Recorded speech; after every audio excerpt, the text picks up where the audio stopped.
When I first got into triathlon, I was a cyclist, and then didn't really learn how to swim or run for my first triathlon.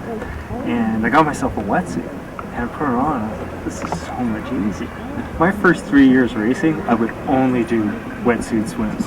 I made sure I would not do a triathlon if it was a non-wetsuit.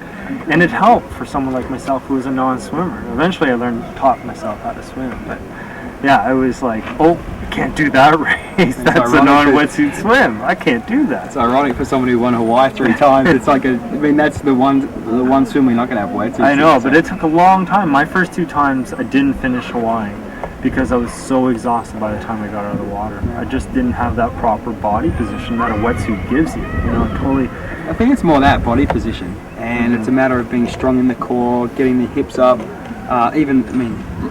If you really look at it, people often think it's just getting their feet up and their legs up. Yeah. But to me, the power comes from the core, and then also having your shoulders in the right position. And if you really look at most athletes who are racing triathlon, they don't have swimming backgrounds, so you need that advantage when you hit the water. I almost think of it as a security blanket.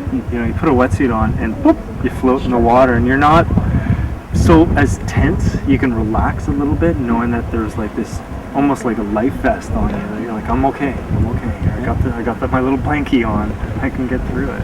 Even coming from Australia, there's great swimmers. In the US, you've got all these college, high school swimmers. Most triathletes aren't in that league, and you pick the right wetsuit, and you can be on their feet. So it makes a huge difference. And in most races, I look around the US for age group athletes, being 78 degrees, you're going to be wearing a wetsuit. Yeah, so it's going to be you know you're going to have that wetsuit to put on. Other than races in the tropics like Hawaii, and for me that's a matter of just changing my training a little bit, but I know that most races, including 70.3 World Championships and all the national titles, they're all going to be wetsuit swims.